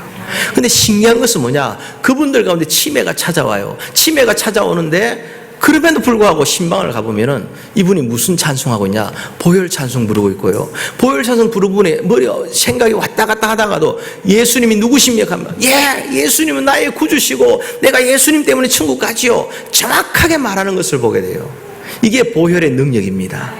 아무리 치매 같은 것이 와도요, 예수 보혈 구원받은 생명은요, 그 영혼은 정확하게 그것을 고백하는 거 봐요. 그런데 보통에 그것이 없으면요, 장로로 평생을 살았는데 불구하고 마지막에 그게 막 헷갈려가지고 나 안 죽을래, 나 안 죽을래, 저기 시커먼 옷 입고 갓 쓴 사람 왔네 뭐 이러고 이상한 얘기를 하는 거예요. 저승사자가 왔다고. 그러고는 못 죽어 벽을 막 손가락 끌고 손톱이 빠지기도 하고 막 몸부림 막 치고 하는데 그걸 보는 자식들이 어떻겠어요. 그래서 우리가 평생에 우리가 놓치지 말아야 될 최고의 복이 뭐냐? 보혈 찬송할 수 있는 구원받은 그 은혜의 감격, 그 십자가 붉은 보혈의 피를 바라보는 것, 그것이 우리 최고의 복이다. 이걸 굳게 믿으셔야 할 줄로 믿습니다. 할렐루야. 그러면서 교회를 그래서 뭐라 표현합니까? 노아의 방주라고 표현. 이게 방주 모양 아닙니까? 방주 모양. 미국 교회들 다 이렇게 생겼잖아요. 교회 너무 아름다워요. 일반 빌딩도 이렇게 예쁘게 되어 있지만은 이렇게 아름다운 교회가 있을까 한번 보세요. 10초만. 아, 나뭇결이 좀, 이 원목 아닙니까? 아, 이 스테인 먹인 것도 아닌데, 뭐, 진짜 뭐, 하나님 진짜, 디테일하게 잘 좋게 주셨다 싶어요. 우리 목사님 별명이 디테일이신가? 네. 너무 디테일하게. 그림도 너무 디테일하시고, 설교도 디테일하시고, 교회도 디테일. 저는 이렇게 뭐 합니다. 제가 한번 우리가 땅을 6에이커 사가지고 거기다가 텃밭을 가꾸려 했어요. 구역별로 다 나눠가지고는 이렇게 텃밭을 가꾼다고 우물도 파놓고 막 물도 끌어올리고 이랬는데 그걸 하기 위해서 우리 안수 집사님 보고 낫을 가지고 가서 이렇게 이 제초기를 가지고 이렇게 풀을 좀 잘라라 했는데 막 열흘이 지나고 보름이 지나도 진척이 없는 거예요. 그래서 저는 어떡합니까? 전화해가지고 막 돈 천불 들여갖고 이제 막 불도저 빌려갖고 밀어버렸어요. 제 스타일인데 우리 목사님 디테일하세요. 이게 복이에요. 여러분 한 명 한 명을 위해서 기도하는 목사님. 저는 그만큼 못해요, 솔직히요. 근데 목사님 그 디테일한 그것이 여러분의 설교가 조금 이렇게 아주 복잡하고 조금 길고 어려울 수도 있겠지만요, 그것이 여러분이 한결같이 여러분에게를 섬기는, 여러분을 돌아보는, 여러분 영혼을 챙기는 것에 똑같이 적응된다고 생각해 보세요. 대충 목사님이 이웃집 아저씨처럼, 대충 이웃집 뭐 지나가는 목사님처럼, 여러분 유튜브에 보는 목사님처럼 대충 훑고 지나가겠습니까? 그렇게 살아오신 분들은요, 나의 영혼을 대해서, 나의 자녀들, 내 가족에 대해 똑같이 그렇게 하는 거예요. 그런 분이 좋죠. 네, 늘 이웃집 아저씨 적당한 거리를 두고, 목사님과는 적당한 거리를 두고, 교회도 적당한 거리를 두고. 너무 은혜 받으면 안 돼. 은혜 받으면 너무 피곤해. 여러분, 안 살 것도 아니면 그 다음 뭐죠? 잘 살고, 안 믿을 것도 아니면 잘 믿고. 네? 이게 행복과 축복을 하는 길이다. 믿으시길 주의 이름으로 축원합니다. 노아의 방주 같아요. 그래서 교회는 구원의 방주예요. 방주 안에 들어오면 살지만 방주 밖에 있으면 죽어요. 구원은 교회 안에 들어와야 돼요. 네. 양으로 생명을 얻게 할 뿐 아니라 풍성하게 얻게 한다 그랬어요. 그 풍성함을 맛보려면은 그냥 나 예수 믿어요, 죽기 직전에 신앙 고백하세요, 엄마 제발 신앙 고백하세요, 그렇게 천국 갈 수도 있지만은 그것보다는 어떻습니까? 구원받은 자답게 풍성하고 부유하게 넉넉하게 주를 위해 희생하고 십자가에 달린 그 마지막 강도가 구원을 받았지만은 한 번 더 저는 천국에서 가장 불행한, 천국 불행은 없지만은 가장 초라하고 가난한 자예요. 왜냐? 주를 위해 울어본 적도 없고, 주를 위해 땀 흘려본, 주를 위해 충산, 주를 위해 참 교회를 섬겨본 적도 없는 그런 인생의 안타까움을 가지고 천국 가는 거 아니겠어요? 근데 그것이 우리의 로망이 된다면은 정말 왔다 갔다 하는 무리와 같은 교인이 되어버리고 마는 거죠. 주님을 따랐던 무리들은요, 오병이어 떡도 먹고 고기도 먹고 또 뭐 포도주도 마시고 기적도 보고 박수도 치고 다 했을 거예요. 그러나 성경은 잊혀진 존재가 되어버리고 말았어요. 주님이 기억하시는 것은 누구냐? 제자들의 이름이 거기 기록된 것을 보는 거예요. 기왕 예수 믿을 거면은 무리에 머무는 것이 아니라 주님의 제자들이 되시기를 주의 이름으로 축원합니다. 그래서 기왕이면은 명품교회 다니면서 명품 성도가 된다, 명품교회가 된다면 어때요? 여러분 하나한 사람 사이 뭐예요? 네, 명품인 거예요, 명품. 목사님만 명품이고 여러분 명품 아닌 거예요. 그럼 목사님 가짜 명품이 되겠죠. 여러분이 명품이 되면은, 여러분의 가문이 명문 가문이 되면은 이 교회가 명품 교회로 주님 앞에 세워질 줄로 믿습니다. 할렐루야. 그래서 구원의 방주 안에 들어와야만 살아요. 그걸 증명해 보십시다. 역대하 7장 14절 16절. 자, 찾아봅니다. 역대하 앞으로 가셔야 됩니다. 7장 14절 16절 구약성경 665페이지. 우리 큰 소리로 14절, 15절, 16절인데요. 우리 14절은 요 오른쪽에 읽고요. 여기 계신 분이 15절은 여기 왼쪽에 읽고요. 우리 16절은 어떻게 읽을까요? 같이 읽읍시다. 시작. 14절.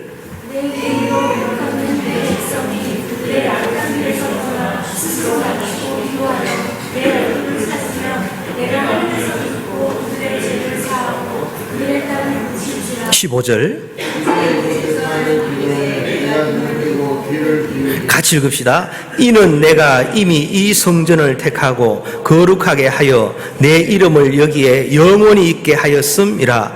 내 눈과 내 마음이 항상 여기에 있으리라. 아멘. 여기가 어디예요? 내 눈과 내 마음이 항상 여기 있다는 여기가 어디입니까? 이전 솔로몬 성전이 아니라 여기서 말하는 성전이지만 우리가 읽을 때는 새벽 있을 교회. 이 성전에 뭐가 있다고요? 주님의 눈이 있고 주님 마음이 있는 거예요. 그러면 누구를 볼 때에 옆에 사랑하는 아내를 보면서 눈이 가잖아요. 눈이 가요, 눈이 가. 손이 가요, 손이 가. 그 있죠? 눈이 가면 마음이 가 있는 거예요. 우리 아이들 많이 있지만 내 자녀가 눈에 딱 띈다. 그 자녀에게 내 마음이 가 있는 거예요. 눈이 간다는 마음이 가 있다는 거예요. 그 눈과 마음이 함께 있다는 건 다 있다는 거예요. 전부 있다는 거예요. 주님의 눈과 마음이 전부 어디에 있습니까? 교회에 있다는 거예요. 여기에 있다고 성경이 말하잖아요. 제가 말하는 게 아니라 그 성전에서 주님의 마음이 머무는 이 성전에서 어떤 일이 있습니까? 14절에 보시면요. 거기서 악한 길에서 떠나 기도하고 얼굴 구하면 내가 하늘에서 듣고 그 죄를 사하고 그 땅을 고칠지라. 할렐루야. 하나님의 교회에 주님의 마음과 눈이 있고 주님 모든 것이 있으면서 거기서 죄를 사하신다고 약속하고 있는 거예요. 어찌하면은 스스로 겸비하여 기도하며 얼굴을 구하며 회개하고 주님 앞에 나올 때에 주님이 그 죄를 씻어주시고 땅을 고친다. 너의 기도 제목이 되는 삶의 지경을 하나님 바꾸어 주신다고 말씀하고 있는 거예요. 믿으시길 축원합니다. 그래서 반드시 성경 말씀 그대로요. 그 죄를 사하고 그 땅을 고칠지라. 내가 택한 이곳에 영영이 내가 있을 것인데 내 눈과 내 마음이 내 모든 것이 항상 주의 정과 함께 있을 것이다. 할렐루야. 이곳이 바로 교회라는 것을 말하고 있죠. 성경의 문둥병자를 이렇게 보면요, 이렇게 나아도 제사장이 확정을 해야 된다. 컨펌을 해주는 거죠. 그래서 병령이 나와서 그때 병 나았다는 표현이 뭐예요? 네 죄가 사함을 받았다. 자리를 들고 일어나 걸어가라. 그러면서 그들에게 하는 말이 뭐냐? 제사장이 가서 한 번 더 컨펌 받을 것을 말하고 있어요. 이것은 의미가 뭔가 보면요, 우리가 구원을 받았지만은, 은혜를 받았지만 하나님의 제사장으로 표현되는 주의 종이 함께하는 하나님의 교회 가운데 성전 가운데 가서 성전을 중심해서 살아갈 때에 너가 받은 그 병에 사유하는 은혜, 기적 같은 능력, 또 너가 하나님 앞에 기도했던 것들이 그대로 이어지고 누려지고 이것을 갖다 충만하게 살아갈 수 있다는 것을 말씀하고 있는 거예요. 그래서 우리가 늘 내가 죄사함을 받고 은혜를 받았어도 하나님의 교회를 떠나면은 제사장과 함께 말씀을 받고 듣고 신앙생활을 영적으로 이어가지 못하면은 이게 그냥 어느 순간 되면은 이게 점점 더 강도가 심해지지 않으면은 이걸 갖다가 인정하지 못하는, 이 은혜를 누리지 못하는 그런 존재가 되어버리고 마는 거예요. 우리가 감사함을 빼버리면요, 처음에는 뭐 웬만한 것 같고 가슴이 뜨끈뜨끈하다가 나중에는 진짜 큰일 나지 않으면은 믿어지지가 않아요. 나중에는 뭐 홍해 같은 문제가 나타나지 않으면은 주님 이름 부를 생각조차 하지 않는 그게 돼버려요. 그래서 영적인 것이 하나님의 교회 가운데 녹아지지 않으면은 섬김과 사명으로 연결되지 아니하면은 이 영적인 것도요 자칫 잘못하면은 마약처럼 돼버려요. 점점 더 강도가 세져야만이 뭔가 찌릿찌릿한 게 왔다라고 생각을 하는 거예요. 그 중에 정말 우리가 조심해야 될 게 유튜브에 보면은 막 그 화려한 시설에 뭐 그야말로 조명도 막 번쩍번쩍 하면서 막 이렇게 하면서 찬양하고 막 그래 하는 것들에 너무 익숙해져 버리면요. 웬만해서는요 감동이 안 와요. 그러다 보면은 하나님의 교회를 갖다가 서서히 이렇게 거리를 두게 되고 마침내 신앙생활이 실패해버리고 마는 거예요. 여러분 한국에 아무리 좋은 잘하는 그런 뭐 목사님 교회 대형 교회들 뭐 그런 거 아무리 봐도 여러분이 아플 때 그분 여러분 아픈 거 몰라요.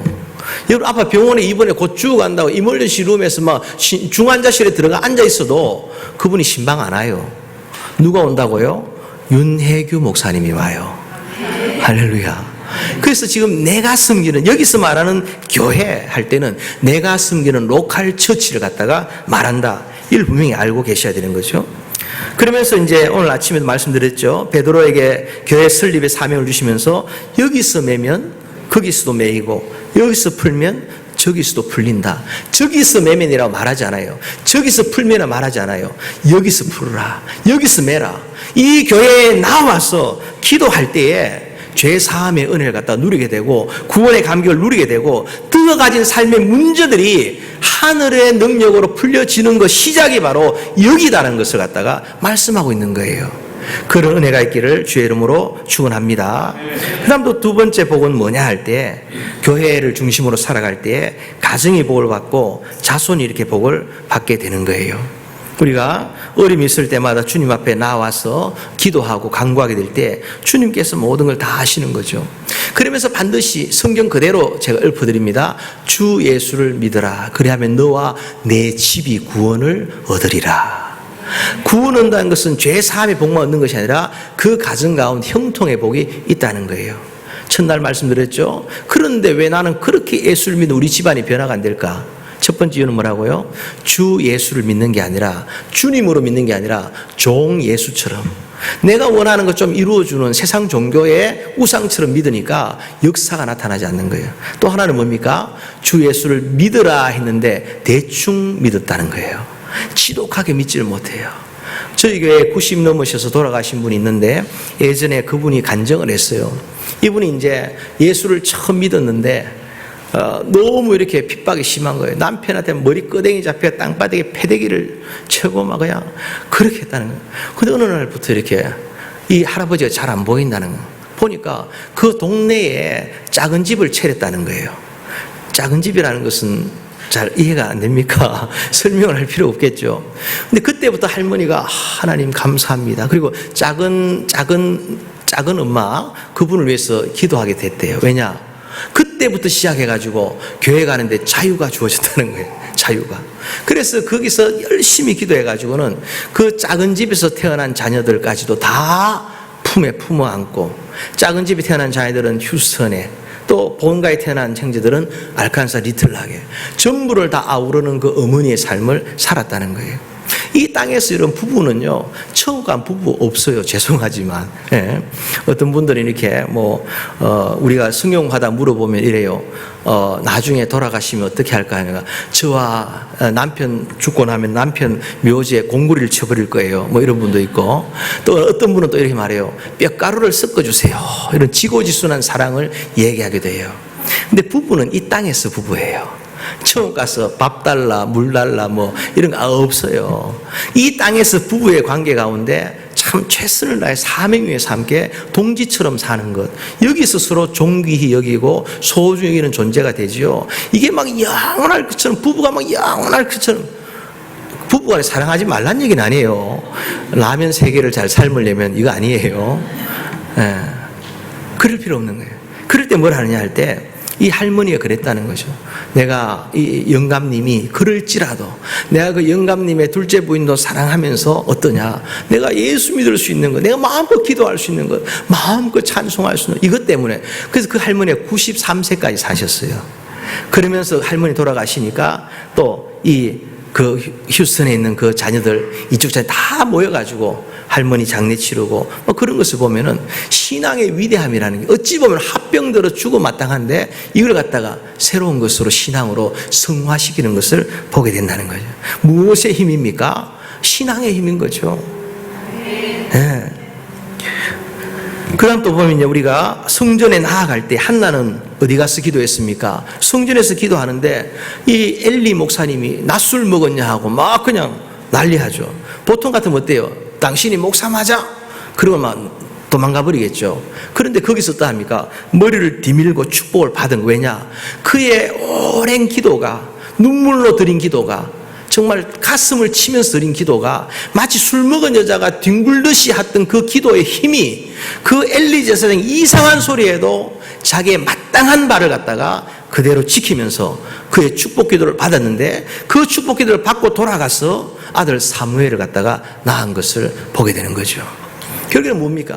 하나님의 성전에서 그 억울하고 안타깝고 그 답답한 마음을 가지고 기도할 때 하나님이 모든 걸 다 책임져 주신다는 것을 보게 되는 거예요. 그렇게 낳은 아들을 또 이렇게 갖다 바치잖아요. 바치니까 사무엘도 어릴 때부터 이렇게 뭔가 소리만 나면은 새벽 잠을 깨워가지고는 엘리 목사님에게 달려가는 거예요. 그럴 때 그 엘리 목사님을 통해서 그가 계시의 문이 열려지는 복을 받게 되는 거예요. 모든 것이 교회를 중심으로 다 이루어지는 것을 본다라는 거죠. 일자무식 할머니가 있었습니다. 제가 이제 처음 사역지가 경상북도 예천군 풍양인데요. 거기 할머니가 글자를 못 읽어요. 그러면 주변 사람들이 뭐라고 막 얘기해요. 저 할머니 글자도 못 읽고 성경책 펴놓고 앉아있다고 별 얘기를 다 해요. 근데 진짜 중요한 일 생기면요, 그 할머니한테 묻는 거예요. 할머니, 권사님 기도해 주세요. 기도했어요. 또 이런 문제 저런 문제 있다 하면 할머니 한마디로 딱 정리해요. 하나님 믿고 기도하면 돼. 하나님 믿고 기도하면 돼. 그 한마디 말이 얼마나 권세가 있는지요. 왜 권세 있을까요? 이분은 성경책 못 읽어도 항상 펴놓고 항상 그 자리 지키고 항상 주님의 은혜에 붙들려 가지고 항상 기도하는 자리를 지키고 있으니까 거기에 하나님이 영적 권세를, 그가 배운 지식이 아무것도 없고 난 놓고 기억자를 몰라도 하나님 주시는 권세가 있으니까 그 많은 사람들이 그 앞에 머리를 숙이고 그 말을 한마디 들으려고 하더라는 거예요. 예수 잘 믿는 사람이요, 천국 가고 나면요, 그 자리가 특별해 보여요. 그 자리에 막 빛이 이렇게 임하는 것처럼 느껴질 때가 있어요. 왜냐? 이것은 뭐 신비주의 얘기하는 게 아니라 그가 가진 영적인 힘이, 우리가 영적인 존재이기 때문에 영향을 끼쳤다는 것을 아는 거죠. 그럴 때 여러분이 한 사람 한 사람이 정말 지독하게 예수를 믿고 교회 중심으로 살았을 때 그 자손들이 부모가 떠나가도 그 영적인 영향력 아래서 우리 할머니가 기도했는데 내가 잘 될 거야. 우리 아버지 엄마가 그렇게 기도를 쌓았는데 내가 잘 안 될 턱이 있나? 이런 당당함과 자신감을 가지고 이 세상을 개척하며 살게 된다는 거죠. 그래서 늘 항상 우리가 생각할 게 뭡니까? 하나님의 자녀가 복이 있다. 주의 교회를 중심으로 살아갈 때에. 한번 찾아보십시다. 시편 37편 25절 또 찾습니다. 시편 37편 25절 같이 읽습니다. 시작. 내가 어려서부터 늙기까지 의인이 버림을 당하거나 그의 자손이 글식함을 보지 못하였도다. 아멘. 무슨 말입니까? 의인의 자녀가 굶지 않고 버림받지 않는다는 것을 말해요. 이것은 부모의 쌓아둔 그 은혜가, 그 믿음의 신앙의 분량들이 자손들에게 복이 된다는 것을 말씀하고 있어요. 내일 살펴볼 그 사무엘 가문도요, 사무엘 한 사람이 일어나니까 5대조 이름이 사무엘 상을 시작하면서 막 일하는 것을 봐요. 내일 오후 예배 때 말씀 제목이 사실은 흥하는 가문 망하는 집부석이었는데 이게 책 이름이에요. 책 이름. 근데 이걸 제목을 하기엔 좀 제가 모르는 사람이 보면은 목사가 좀 이렇게 이상하다 싶을 것 같아갖고 제목을 좀 바꾸었는데요. 실제 그렇습니다. 주님 안에 살아가면요, 흥하는 가문이 되지만 주님을 멀리하고 교회를 떠나고 예배를 시시하게 생각하면요, 망하는 집구석이 되고 만나는 거예요. 그래서 우리는 무식한 말 같지만요, 교회만 나오세요. 교회 오면 하나님이 다 해결해 주십니다. 그저 교회만 나오세요. 교회 나가면 다 되냐? 예. 교회에 오면 됩니다. 교회가 살면 다 삽니다. 이걸 원시 신앙으로, 오리지널 신앙으로 고백할 수 있는 저와 여러분이 되셔야 할 줄로 믿습니다. 안 되면 어떡하지? 안 되긴 왜 안 돼요? 성경 그대로 우리가 믿고 나아가는데, 하나님 앞에서는요, 안 되는 그것마저도 하나님의 섭리와 뜻 가운데 있다고 믿어지게 될 때에 더 놀라운 것을 응답하는 것을 보게 되는 거예요. 아멘. 회당장 야이로가 딸이 병들었어요. 그때 이렇게 예수님 모시고 가려고 하는데 이 12 헬루병 든 여인 때문에 지체가 돼가지고 어떤 일이 있습니까? 딸이 죽었다라는 거예요. 딸이 죽었다. 너 딸 죽었다. 이제 끝났다. 그럼 그다음 뭐 해야 돼요? 막 원망하고 불평해야 될 거 아니에요? 근데 그게도 다 주님의 뜻이 있다는 거죠. 왜냐? 더 놀라운 일을 이루시기 위하여. 잘 들으세요. 왜 그럴까요? 그냥 병든 딸을 이렇게 세우는 것보다 죽었다고 하는데 죽었던 딸을 달리다고 하면 이렇게 세울 때에 주의 영광이, 그 기쁨이 더 놀랍게 충만해지는 것을 본다는 거예요. 내가 생각하는 기도 응답이 이루어지지 않았다 아직까지. 그렇다고 실패라 생각하지 마세요. 내가 주님 전에 머물러 있고 내가 기도하고 있고 주님을 온전히 고백하고 살고 있다면 실패한 데도 다 이유가 있고 그것도 훈련이 되고 연단이 되고 마침내 합력하여 선을 이루게 하시리라. 아멘. 그 선이 뭐예요? 우리는 선이라는 게 좋은 게 선이라고, 내가 원하는 그걸 선이라고 말하지만은 아니에요. 내가 원하는 선이 아니라 그분이 원하는, 그분이 나에게 좋은 것, 그분이 나에게 좋은 게 너 좀 정신 차려야 되겠다, 회초리 좀 맞아야 되겠다, 이래서 내가 바른 길을 갈 수 있다면은, 갈짓자 인생 살지 아니하고 바른 길 갈 수 있다면은 내게 회초리가 복이 되고 선이 되는 거예요. 아멘. 그러니까 철저하게 합력하여 선을 이룬다. 합력한다는 게 뭐예요? 믹스하는, 믹스가 뭡니까? 좋은 일, 슬픈 일, 괴로운 일, 고통스러운, 낙심할 만한 한순 실만, 이걸 믹스해가지고 합력해가지고 하나님 보시기에 가장 좋은 것을 나에게 주신다. 내게 일어난 모든 일들은 하나님 나에게 주시는 최상의 응답이다. 이걸 믿으셔야 할 줄로 믿습니다. 아닌데, 내가 원하는 거는 그거 아닌데, 그렇게 말하면 아직까지 좀 기다림이 필요한 믿음이라 할 수가 있는 거죠. 그 다음에 이제 또 이렇게 하나님의 아께서 이렇게 죄사함과 구원의 복을 주시고요. 그 다음에 이렇게 형통의 복을 더해 주십니다. 손으로 수고하는 복인데요. 로마서 16장 23절을 또 찾아보십시다. 로마서 16장 23절.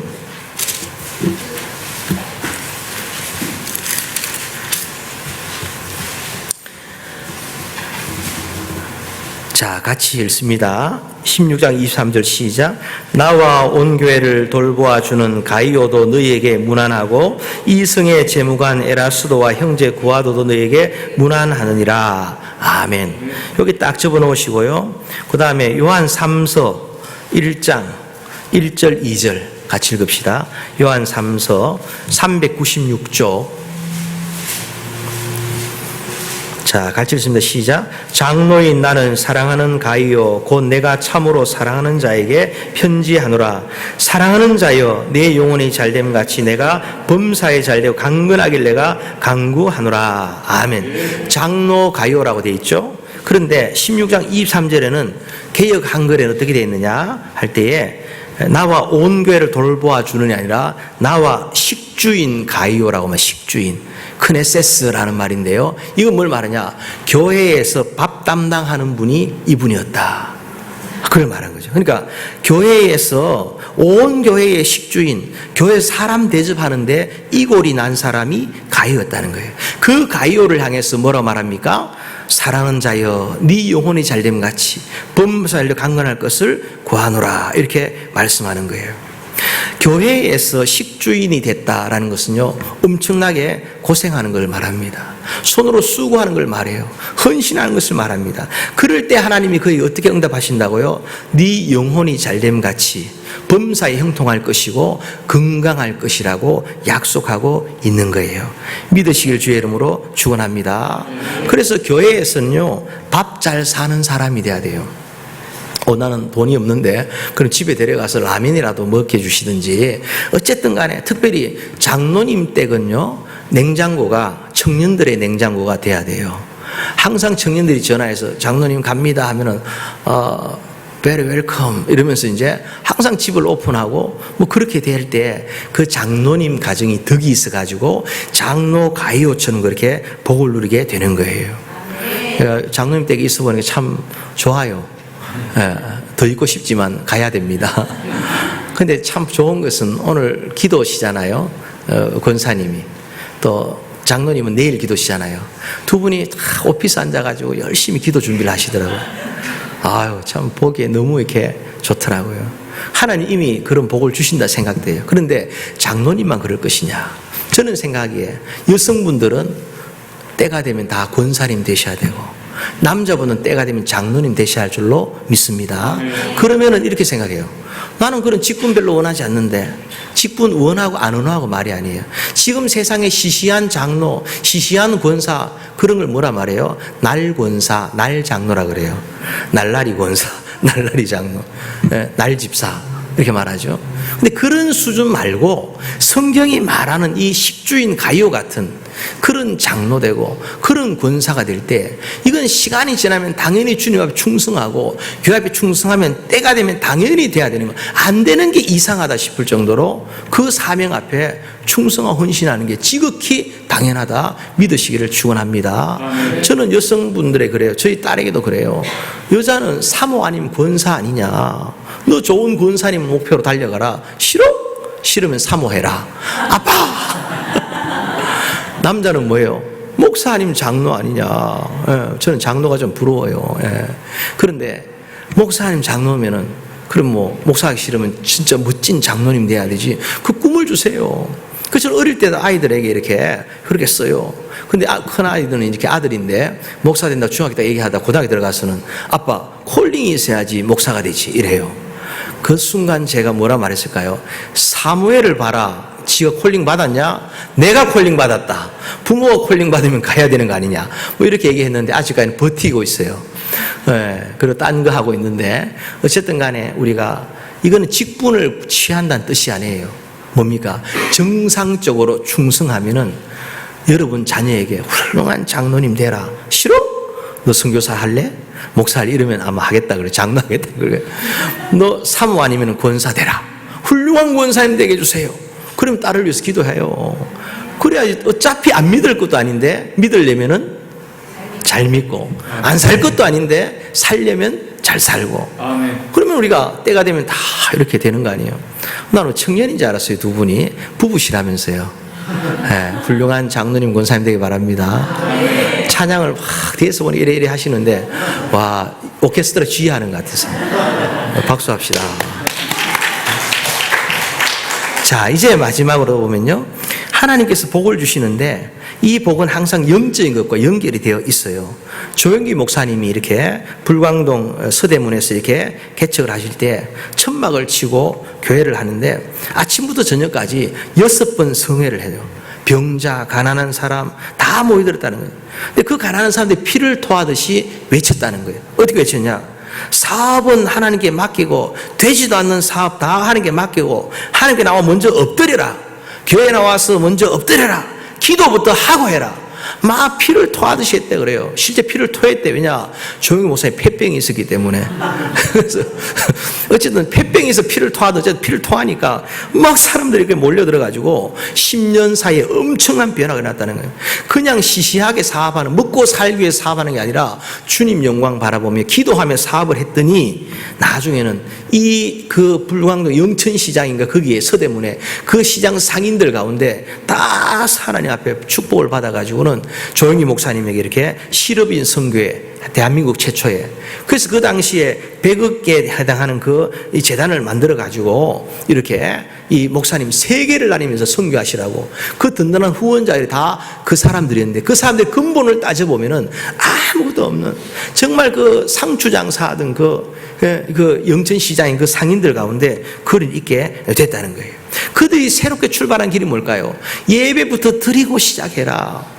하나님 제대로 믿고 시작해라. 하나님 믿지도 못하면서 다른 게 할 게 뭐가 있느냐. 다 내려놓고 예배부터 드리라 했더니 하나님 그렇게 그 순종하는 것에 축복해가지고 그렇게 했다라는 거예요. 저와 여러분의 삶도 마찬가지입니다. 주님 앞에 가장 먼저 해야 될 것, 우선순위를 분명히 하게 될 때에 나머지는 주님이 다 해결해 주시고 책임주신다 믿으시기를 주의 이름으로 축원합니다. 이럴 때 또 우리가 질문하는 게 있잖아요. 이게 우리의 똑똑한 머리로, 아니 그럼 목사님, 손양원 목사님 뭐예요? 이분은 이렇게 예수 잘 믿다가 아들 둘 다 순교당하고 자기도 순교당하고 가진 게 뭐예요? 이 땅에 성공하는 게 뭐예요? 내놔보세요 이렇게 말하는 사람들 있잖아요. 그런데 그분 같은 경우는요, 결이 다르다 이렇게 말할 수 있어요. 복 중에 최고의 복이 뭐냐? 자기 스스로 선택할 수 있는 복이 뭐냐? 순교의 복이에요. 이거는 목사 중에서 최고의 영광, 영광 중에 영광, 하고 싶다고 할 수 없는, 순교할 때 그 고통을 하나님이 감하여 주시면서까지 책임져 주시는 그 하늘의 최고의 영광이 바로 순교인데, 그것을 그 손양원 목사님이 받게 되고 자기 혼자뿐 아니라 두 아들마저도 순교의 제물로 그렇게 드렸다 할 때 왜 그렇게 하셨을까? 이유는 그거예요. 오가는 세대 가운데 예수님이 고난을 당한 것은 우리를 치유하고 은혜와 축복을 주시기 위함인 것처럼 손양원 목사님 그렇게 고난을 당하고 순교당함으로 말미암아 불신자들에게 가장 진한 예수의 진한 향기를 드러내기 위하여 하나님이 쓰신 선한 도구였다, 그렇게 말할 수 있는 거예요. 그럴 때 그 선한 도가 이 짧고 유한한 인생의 시간이 지나온 다음에 저 영원한 천국, 이 땅은 짧지만 이 짧은 인생의 일들 가운데 구원받았다 할 때는 죽음이라는 것은 강을 하나 건너는 것 똑같아요. 우리가 예수를 믿고 나서 구원받다는 것이 죽은 순간 그 순간부터 천국이 이어지는 게 아니고, 내가 예수를 믿는 그 순간부터 시작해가지고는 죽음이라는 것은 잠자는 것과 같다더라. 잠자다 깨어나는 것처럼 그렇게 죽음을 두려워하지 아니하고 죽음의 문을 넘어서 가지고 영원히 살아가는 것, 이것이 바로 우리의 구원인 줄로 믿습니다. 그럴 때에 그 영원한 내가 예수를 주로 고백하는 그 순간부터 해서 영원히 사는 그 길 가운데 보면은 이 땅의 삶이라는 건 너무 짧고 단순하고 너무나 간결한 거예요. 근데 이 짧고 요한한 인생의 시간 동안에 영원한 천국의 상급을 예배할 수 있는 바로 그 죽음이라고 할 때에 그 죽음은 충분히 비교 불가한 가치가 있는 죽음이라 말하게 되죠. 그런데 우리는 이 짧고 요한한 인생에 받을 그 복만 생각하면서 손양원 목사님은 왜 그런가요? 그분은 왜 저렇게 망했는가요? 왜 그래 집안이 다 풍비박산이 됐나요? 이렇게 말한다 할 때 답이 될 수가 없다라는 거예요.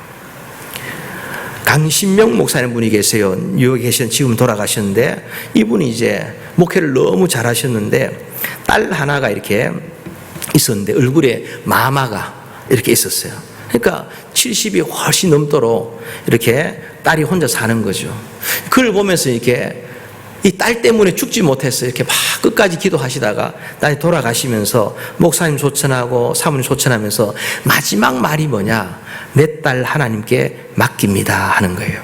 그 딸은 어린 감람나무가 되지 못했어요. 그런데 어린 감람나무처럼 세상에 빛을 드러내지 못했지만은, 그러나 그런 고난의 삶의 과정을 지나가는 목사님과 사모님을 보면서 모든 성도들이 우리 목사님은 예수님 다음이다 하면서 진심으로 그를 따라감으로 말미암아 그 강신명 목사님 교회가 참으로 놀랍게 은혜 가운데 하나님 쓰시는 교회가 되었다라는 거예요.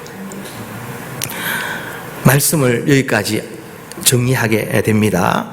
오늘 말씀은 제목을 한번 따라합시다. 시온에서 내게 복을 주실지어다. 네. 교회에 오면 그것이 우리에게 하나님의 복이 됩니다. 교회에 오면 하나님이 책임주십니다. 교회에 오면은 시온, 예루살렘, 우리가 계속해서 증명했잖아요. 이 말씀을 믿는 자들은 이 말씀을 그대로 믿으십시오. 네. 오늘날 젊은 사람들 가운데 예수님 믿지 교회 믿습니까? 이래 말해요. 굉장히 무식한 소리입니다. 교회의 몸이 바로 예수님이고 교회의 머리가 바로 예수님이 할 때 예수님 믿어야지 교회가 뭐냐 하는 것은 거짓 선지자의 말과 똑같은 거예요. 예수님을 믿고 예수님을 따라갈 때 그는 시온, 예루살렘, 하나님의 교회를 사랑하게 되고 그 주님의 교회를 중심하여 삶을 살게 되고 그로 말미암아 그의 구원이 풍성하고 부유해질 뿐 아니라 삶의 어려운 문제 앞에서 낙심치 아니하고 소망을 품게 되고 하나님 주신 형통의 복을 누리게 될 뿐만 아니라 사람들에게 좋은 세상의 빛된 역할을 감당하는 멋진 인생으로 삶을 살아가게 되는 것입니다. 아멘. 할렐루야. 우리 오늘 주신 말씀 가지고 같이 우리가 한번 기도하기를 원합니다. 하나님께서 우리에게 주신 좋은 은혜의 복들을 누리게 하시되 무엇보다 하나님 이 시온에서 우리에게 허락하신 시온 이 새벽 이슬교회 이 재단에서 하늘의 복 땅에 기름지고 놀라운 복을 받게 하여 주옵소서. 같이 우리가 두 손 들고 주여 삼창하고 같이 한 잠시 기도하겠습니다. 주여